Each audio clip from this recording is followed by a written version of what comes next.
السلام علیکم ورحمۃ اللہ وبرکاتہ۔ الحمد للہ رب العالمین والصلاة والسلام علی سید المرسلین وعلی آلہ واصحابہ اجمعین، اما بعد۔ سب سے پہلے میں اللہ کا نام لیتا ہوں، اس کا شکر ادا کرتا ہوں، اس کی حمد و ثنا بیان کرتا ہوں۔ اس کے بعد سرکار دو عالم فخر بنی آدم احمد مجتبیٰ محمد مصطفیٰ صلی اللہ علیہ وسلم کے دربار عالی میں ہدیہ درود و سلام پیش کرتے ہوئے اپنی گفتگو کا آغاز کرتا ہوں۔ سامعین نظام، آپ حضرات بہت دیر سے نعت نبی صلی اللہ علیہ وسلم سماعت فرما رہے تھے، اور اسٹیج پر علماء، دانشوران اور ذمہ داران تشریف رکھتے ہیں، ان کے بھی بیانات ہوں گے، وہ بھی اپنے خیالات کا اظہار کریں گے، اور بھی ابھی پروگرام باقی ہے۔ تو میں مختصر وقت میں چند باتیں آپ حضرات کی خدمت میں رکھنے کی کوشش کروں گا۔ سامعین نظام اور نوجوانان عزیز، قرآن اور حدیث کی روشنی میں علماء اکرام نے کامیاب زندگی کے لیے 5 اصول بیان کیے ہیں۔ ان 5 اصول کا مختصر میں تذکرہ آپ حضرات کے سامنے کروں گا۔ اگر کوئی انسان دنیا اور آخرت میں کامیاب ہونا چاہتا ہے تو پوری احادیث اور پورے قرآن مجید کا خلاصہ علماء نے 5 اصول کی روشنی میں بیان کیا ہے۔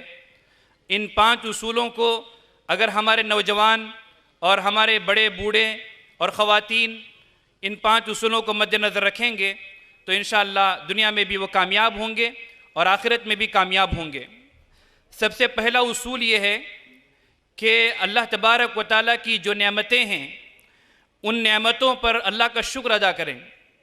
اللہ نے بے تحاشا، بے انتہا، بے شمار، لاتعداد نعمتیں ہم پر برسائی ہیں اور ہمیں نوازی ہیں۔ بہت ساری نعمتوں سے اللہ نے ہمیں نوازا ہے۔ ان نعمتوں کو سوچیں، اس کا احساس اپنے دل میں پیدا کریں، اس کے بارے میں فکر کریں کہ کیا کیا نعمتیں اللہ تعالیٰ نے ہمیں دی ہیں۔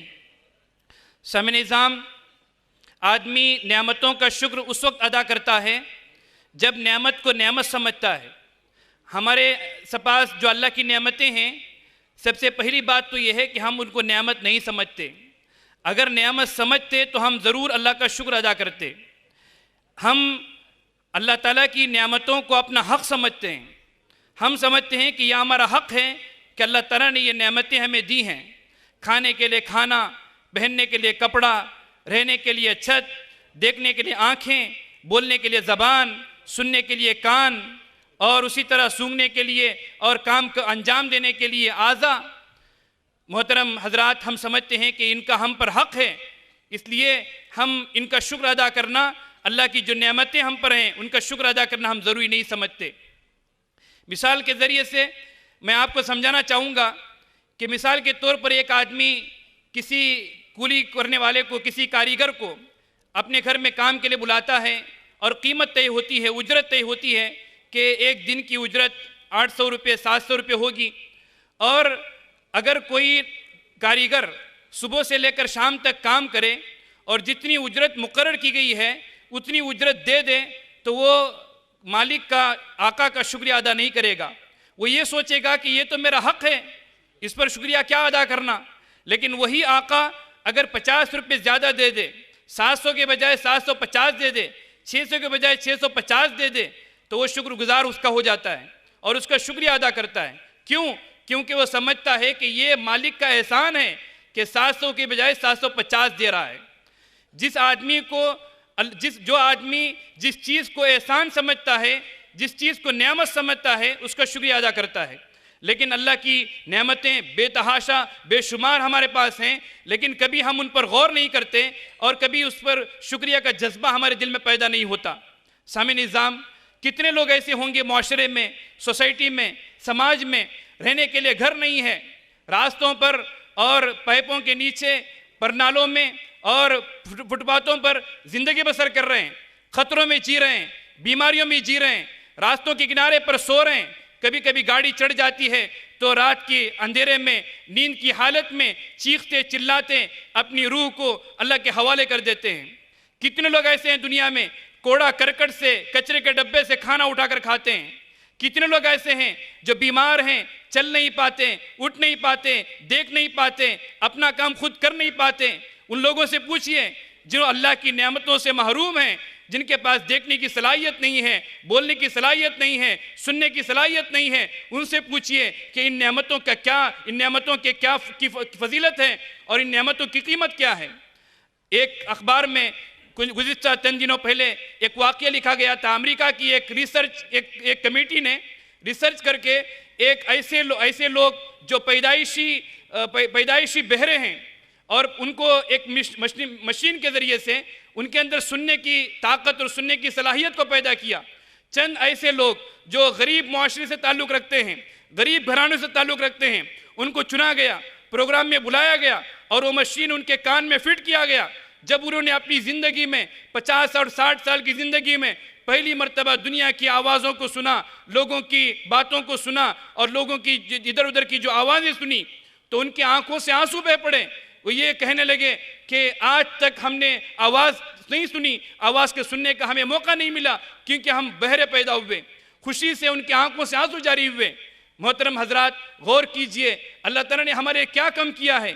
ہر طرح کی نعمتیں اللہ نے ہمیں دی ہیں، لیکن کبھی بھی اللہ کے شکر کا جذبہ پیدا نہیں ہوتا۔ اگر اللہ کے شکر کا جذبہ پیدا ہوا ہوتا تو ہم کبھی اللہ کی نافرمانی نہ کرتے، اللہ کے حکموں کو کبھی نہ توڑتے، کبھی نماز کو ترک نہ کرتے، کبھی اللہ کی نافرمانی نہ کرتے، کبھی سنتوں کا مذاق نہ اڑاتے۔ ہماری پوری زندگی اللہ اور اس کے رسول کے اطاعت اور اللہ اور اس کے رسول کے بتائے ہوئے راستے کے مطابق گزرتی۔ یہ پہلا اصول ہے کہ آدمی اپنے نفس کا جائزہ لیں، اپنے آپ کا جائزہ لیں، سوچیں کہ اللہ کی کیا کیا نعمتیں ہیں اور اس پر شکر ادا کریں، اور اس کا شکر یہ ہے کہ زندگی بھر اللہ کی عبادت اور اطاعت کی جائے۔ اور دوسرا جو اصول ہے وہ یہ ہے، محترم حضرات، ہر انسان ایک مومن ہونے کی حیثیت سے بہت ساری دینی باتیں جانتا ہے، لیکن ہم اپنے نفس کا جائزہ لیں کہ جتنی باتیں ہم سنتے ہیں بیانوں میں، خطبوں میں، اور جتنی باتیں ہم پڑھتے ہیں اور سی ڈی کے ذریعے اور ویڈیو کے ذریعے ہم جن ویڈیو کو دیکھتے ہیں، دینی ویڈیو کو دیکھتے ہیں، ہم سوچیں کہ ان بیانوں پر اور جو چیزیں ہمیں حاصل ہوئی ہیں ان پر ہم کتنا عمل کرتے ہیں۔ محترم حضرات، آپ لوگ جانتے ہیں کل قیامت کے دن اللہ تبارک و تعالیٰ محشر کے میدان میں انسان کو کھڑا کریں گے۔ جب تک 5 چیزوں کے بارے میں سوال نہیں ہوگا اور ان کا جب تک جواب نہیں دیا جائے گا، تب تک وہ اللہ کے سامنے سے اپنے پیر ہٹا نہیں پائیں گے، اپنے پیروں کو حرکت نہیں دے پائیں گے۔ ان 5 سوالات میں سے ایک سوال یہ ہوگا کہ تم نے اپنے علم پر کتنا عمل کیا۔ اس سے علماء مراد نہیں ہیں، اس سے مفتیان مراد نہیں ہیں، اس سے فضلاء مراد نہیں ہیں۔ علماء، مفتیان وہ تو اپنی ذمہ داری ادا کریں گے، ان سے پوچھا جائے گا، لیکن جو سوال ہوگا اللہ کی طرف سے کہ تم نے اپنے علم پر کتنا عمل کیا، وہ ہر مومن سے ہوگا۔ جو بھی اس نے قرآن اور حدیث کی جو بھی بات اس نے سنی ہے، اس سے پوچھا جائے گا کہ اس نے کتنا اس پر عمل کیا۔ محترم حضرات، کون ہے یہ نہیں جانتا مومنوں میں سے، مسلمانوں میں سے کہ جھوٹ بولنا غلط ہے، چوری کرنا غلط ہے، زنا کرنا غلط ہے، شراب پینا غلط ہے، اور بدنظری کرنا، بے حیائی کرنا اور غلط چیزوں کو دیکھنا یہ گناہ ہے، حسد کرنا، غیبت کرنا، ڈکیتی کرنا اور لڑائی جھگڑے کرنا اور ایک دوسرے کی عزت کو اچھالنا، سازش کرنا یہ غلط ہے، نماز کو چھوڑنا غلط ہے، روزہ فرض ہونے کے باوجود روزہ نہ رکھنا غلط ہے۔ کون نہیں جانتا؟ محترم حضرات، ہم جانتے تو بہت کچھ ہیں لیکن عمل نہیں کرتے۔ کامیاب زندگی کا دوسرا اصول یہ ہے کہ جن باتوں کو ہم جانتے ہیں ان پر عمل کیا جائے۔ اور تیسرا جو اصول ہے وہ یہ ہے کہ یونیورسٹیوں میں پڑھا ہوگا، لیکن آپ نے جو بھی پڑھا ہے آپ کو یہ معلوم ہوگا ان چیزوں سے، ان کتابوں سے کہ ہمیں کیا کرنا چاہیے۔ یہ تو آپ نے کتابوں میں پڑھا ہوگا، لیکن ہمیں کیا نہیں کرنا چاہیے یہ ہمارے بڑے بتائیں گے۔ ہمارے وہ بڑے بتائیں گے جو اپنی زندگی میں ٹھوکر کھا چکے ہیں، جو اپنی زندگی میں ان کو احساس ہوا ہے کہ غلطی کرنے کا نتیجہ کیا ہوتا ہے۔ یہ جو تجربات جو حاصل ہوتے ہیں یہ انسان ٹھوکر کھا کر سیکھتا ہے۔ چنانچہ زندگی کی کامیابی کا تیسرا اصول یہ ہے کہ ہمارے نوجوان جوش و جذبے میں کوئی ایسا قدم نہ اٹھائیں کہ جو بڑوں کے مشورے کے بغیر نہ ہو، بلکہ بڑوں کے مشورے کے ساتھ ہر قدم اٹھانا چاہیے۔ گھر میں بڑے ہوتے ہیں، خاندان میں بڑے ہوتے ہیں، مسجد میں بڑے ہوتے ہیں، اور اپنی بستی میں بڑے ہوتے ہیں۔ کوئی بھی کام بڑوں کے مشورے سے، بڑوں کے تجربات سے فائدہ اٹھا کر کیا جائے۔ پڑھے لکھے تو بہت کچھ ہوتے ہیں، لیکن پڑھنے سے صرف یہ معلوم ہوتا ہے کرنا کیا ہے، لیکن کیا نہیں کرنا ہے، کرنے سے کیا ہوگا، یہ چیزیں بڑوں کے تجربات سے حاصل ہوتی ہیں۔ زندگی کی کامیابی کے لیے تیسرا اصول علماء نے یہ لکھا ہے کہ بڑوں کے تجربات سے فائدہ اٹھایا جائے، اور زندگی کی کامیابی کے لیے چوتھا اصول علماء نے لکھا ہے کہ مرنے والوں سے فائدہ اٹھایا جائے۔ جو مرنے والے ہیں ان کے موت سے عبرت حاصل کی جائے۔ محترم حضرات، کتنے لوگ ہمارے سامنے مرتے ہیں، کتنے لوگوں کو ہم کفن پہناتے ہیں، کتنے لوگوں کو قبر کے گڑھے میں اتارتے ہیں۔ آپ لوگ جانتے ہیں جب میت کو جنازے میں اٹھایا جاتا ہے تو وہ اگر نیک ہے تو ٹھیک ہے، وہ تو کہتا ہے کہ جلدی کرو جلدی کرو۔ اگر برا ہے تو وہ جنازہ کہتا ہے کہ مجھے کہاں لے جا رہے ہو، مجھے کہاں لے جا رہے ہو۔ اللہ کے نبی صلی اللہ علیہ وسلم فرماتے ہیں سوائے انسان کے سب جاندار اس کے چیخنے کو، چلانے کو سنتے ہیں۔ پھر اس کے بعد قبر میں اس کے حوالے کیا جاتا ہے، قبر کے سپرد کر دیا جاتا ہے، وہاں پر اس کو دفن کر دیا جاتا ہے۔ دنیا میں اگر کوئی تنہائی محسوس کرے، اگر تنہائی سے ڈر لگ رہا ہو تو دوست کو فون کر کے بلاتا ہے کہ مجھے تنہائی سے ڈر لگ رہا ہے، لیکن وہاں 6 فٹ کے گڑھے میں جب انسان کو سلا دیا جائے گا وہاں کوئی دوست نہیں آئے گا، کسی کو فون کرنے کا موقع نہیں ہوگا۔ دنیا میں اگر اندھیرا چھا جاتا ہے، اندھیرے سے ڈر لگتا ہے تو آدمی بٹن آن کر کے روشنی کے ذریعے اپنے ڈر کو دور کر لیتا ہے، لیکن وہاں 6 فٹ کا گڑھا ہوگا، اندھیرا ہی اندھیرا ہوگا، وہاں کسی قسم کی کوئی روشنی نہیں ہوگی۔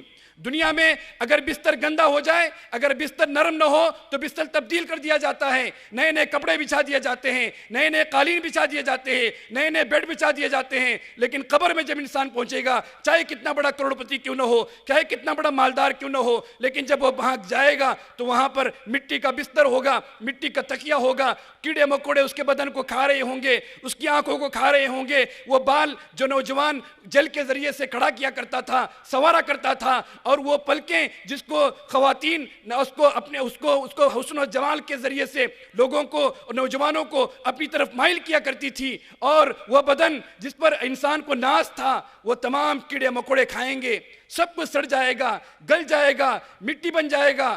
تو محترم حضرات، ہمارے سامنے کتنے لوگ مرتے ہیں ایکسیڈنٹ کے ذریعے، حادثات کے ذریعے، آگ میں جل کر، پانی میں ڈوب کر۔ ہمیں چاہیے اگر انسان کامیاب ہونا چاہتا ہے دنیا اور آخرت میں، مرنے والے لوگوں سے عبرت حاصل کرو کہ ہمیں بھی ایک دن مرنا ہے، مرنے کے بعد جینا ہے، اور جینے کے بعد حساب ہوگا، سوال و جواب ہوگا، اور ہمیں ان تمام چیزوں کو فیس کرنا ہے، اس کے لیے تیاری کی جائے۔ زندگی میں کامیابی حاصل کرنے کا 5واں اصول جو آخری اصول ہے، میں وہ بتا کے اپنی بات کو ختم کروں گا، وہ یہ ہے کہ استغفار کی کثرت کی جائے، بہت زیادہ استغفار کیا جائے۔ ایک مرتبہ حسن بصری رحمۃ اللہ علیہ بیٹھے ہوئے تھے، مجلس لگی ہوئی تھی، بیان چل رہا تھا۔ جب بیان ختم ہوا تو حضرات جو وہاں پر لوگ موجود تھے ایک آگے بڑھے، حسن بصری رحمۃ اللہ علیہ سے کہا، اے حسن بصری، میرے بچے بیمار ہیں، کوئی وظیفہ بتائیے کہ جس کے ذریعے سے میرے بچے اچھے ہو جائیں۔ کہا کہ جاؤ استغفار کرو۔ ایک آدمی آیا، اس نے کہا، اے حسن بصری، ہماری بستی میں بارش نہیں ہو رہی ہے، آپ کوئی وظیفہ بتائیے بارش ہو جائے۔ کہا کہ جاؤ استغفار کرو۔ ایک آدمی آیا اور کہنے لگا کہ میں تجارت کے سلسلے میں پریشان ہوں، تو مجھے کوئی وظیفہ بتائیے تاکہ میرے تجارت کے مسائل حل ہو جائیں۔ کہا کہ استغفار کرو۔ جو بھی آدمی سوال کرتا، ہر سوال کا جواب حضرت امام حسن بصری رحمۃ اللہ علیہ کہتے، جاؤ استغفار کرو۔ ایک آدمی کو تعجب ہوا کہ یہ کیا بات ہے کہ ہر سوال کے جواب میں امام حسن بصری رحمۃ اللہ علیہ کہہ رہے ہیں کہ استغفار کرو۔ تو اس نے حضرت امام حسن بصری سے پوچھا کہ اس کی وجہ کیا ہے۔ تو اس وقت حضرت حسن بصری رحمۃ اللہ علیہ نے وہ حدیث بیان کی، اللہ کے نبی نے فرمایا صلی اللہ علیہ وسلم، من لزم الاستغفار جعل اللہ له من كل ضيق مخرجا ومن كل هم فرجا ورزقه من حيث لا يحتسب۔ جو آدمی استغفار کو لازم کر لیتا ہے، صبح و شام اٹھتے بیٹھتے چلتے پھرتے استغفار کرتا ہے، اللہ تبارک و تعالی ہر غم سے اس کو نکلنے کا راستہ عطا فرمائیں گے، ہر پریشانی سے اس کو نکلنے کا راستہ عطا فرمائیں گے، ہر مصیبت دور کر دیں گے، ایسی ایسی جگہ سے اس کو رزق پہنچائیں گے جہاں سے اس کو وہم و گمان بھی نہیں ہوگا۔ تو محترم حضرات ان اصولوں کو آپ مد نظر رکھیں، ان پر عمل کریں، اللہ کی جو نعمتیں ہیں ان نعمتوں کا شکریہ ادا کریں اور اللہ کا شکر گزار بندہ بن کر جئیں۔ میں انہی چند کلمات پر اور میں منتظمین کا خاص طور پر الوفا ویلفیئر سوسائٹی کا میں شکریہ ادا کرتا ہوں کہ انہوں نے اس موقع پر چند باتیں مجھے رکھنے کا موقع دیا۔ میں اللہ سے دعا کرتا ہوں اللہ تبارک و تعالی یہاں پر جتنے لوگ جمع ہیں اور مجھے خاص طور پر میں اپنی ذات سے مخاطب ہوں کہ ان باتوں پر عمل کی توفیق عطا فرمائیں، تاکہ انسان کی زندگی کا مقصد صرف یہی ہے کہ وہ دنیا میں بھی اور آخرت میں کامیاب ہو جائے۔ ان 5 اصولوں کو مد نظر رکھا جائے گا تو امید ہے اللہ تبارک و تعالی دنیا میں بھی کامیاب کر دیں گے اور آخرت میں بھی کامیاب کر دیں گے۔ وآخر الدعوانا الحمدللہ رب العالمین۔